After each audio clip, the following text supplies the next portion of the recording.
Недела сиропусна, синаксар. Стихови. Светот гошливо нека заплаче со родоначалниците, оној што отпадна заедно со паднатите ангели поради сладката храна. Во овој ден правиме спомен на паѓањето на првосоздадениот Адам од рајската храна, што божествените отци наши го определија пред почетокот на светата четириесетница, за да покажат со тоа колку на човековата природа и е потребен постот како средство за лекување, а и колку е гнасно лакомството и непослушноста. Со примерот на Адама, светите отци сакат и нам да ни покажат колку се кобни последиците од невоздржаноста и непослушноста. Адам, јадејќи од забранетиот плод, мислеше дека ќе стане Бог, но не само што не стана тоа, току и смртта си ја навлече, а и пропаст на целиот род. И токму поради јадењето на првиот Адам, Господ постеше 40 дена и беше послушен, а токму поради тоа и сегашниот пост е предложен од светите апостоли, па запазувајќи го она што Адам не го запази, преку постот повторно да ја стекнеме нераспадливоста што тој ја загуби.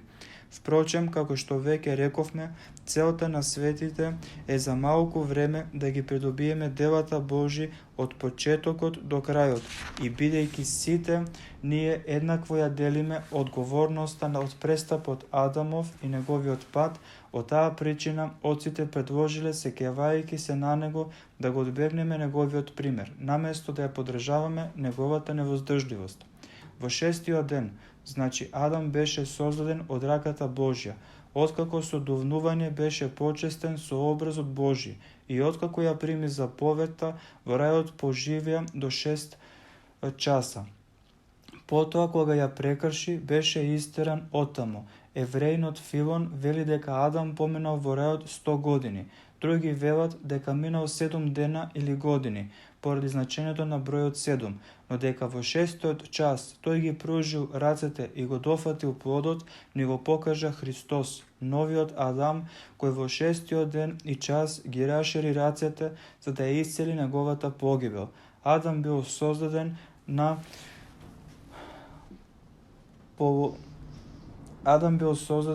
половината од патот меѓу распадливоста и нераспадливоста, та она што ќе го избере доброволно, тој да го добие.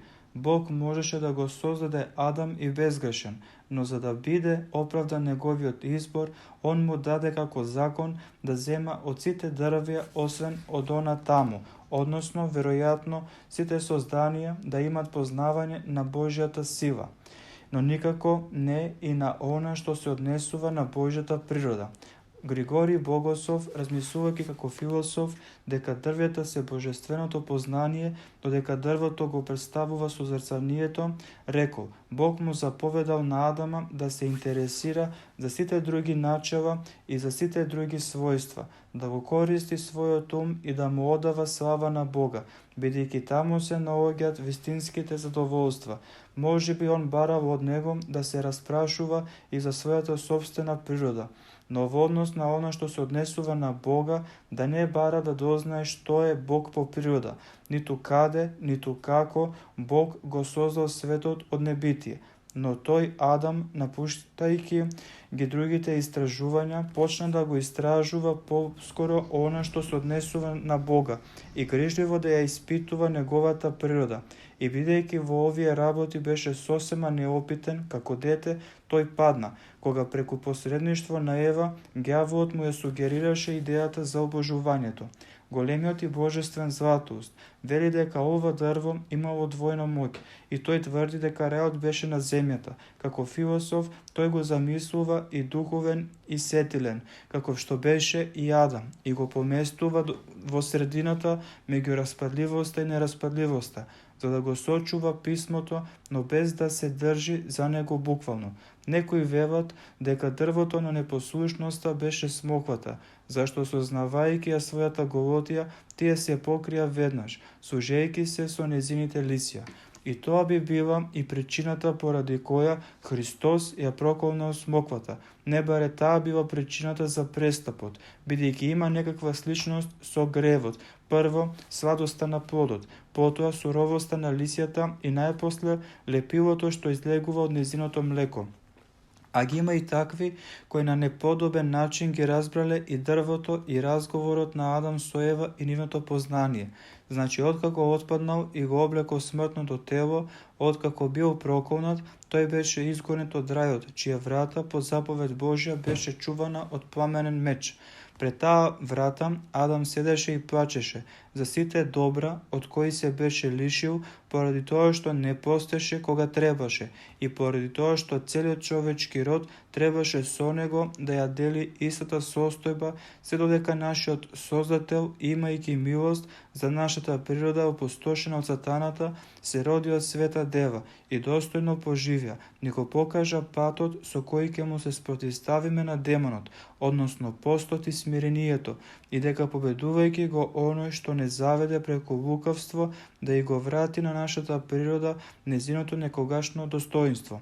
Сето ова, богоносните оци сакале да го направат присутно ни самиот триот, и тие на прво место го ставиле Стариот Завет, најнапред создавањето, потоа падот Адамов, чиј спомен сега го правиме, потоа остатокот преку списите на Мојсей и на пророците, уште повеќе со псалмите Давидови, на кои во продолжение им се придодаваат и книгите на благодатта, новозаветните.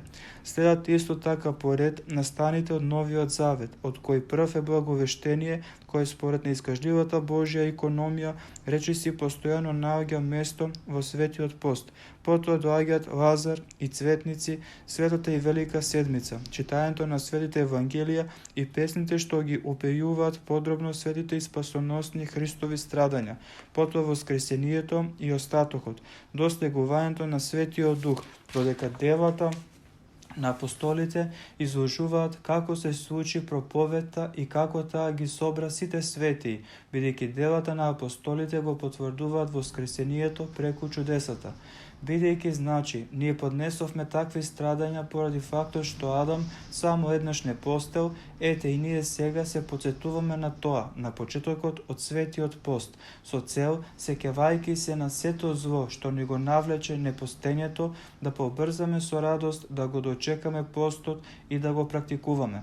Тогаш, оно што Адам не успеа да го достигне, а тоа е обожувањето, ќе го добиеме ние, преку постот, плачејќи, постејќи и смирувајќи се, додека Бог не дојде да не посети, бидејќи без тоа не е лесно да го најдеме повторно тоа што сме го загубиле. Освен тоа, треба да знаеме дека овој свет и голем пост е десетокот, односно данокот за целата година. Сушност, бидејќи поради мрзливост, не сакаме секогаш да постиме и да се воздржуваме од злото, апостолите и светите отци ни довериле нешто како жетва на душите. На тој начин, сето зло што сме го направиле во текот на годината, сега ние го отфрваме преку покаяние и смирение, преку овој пост што треба да го држиме колку што е можно построго.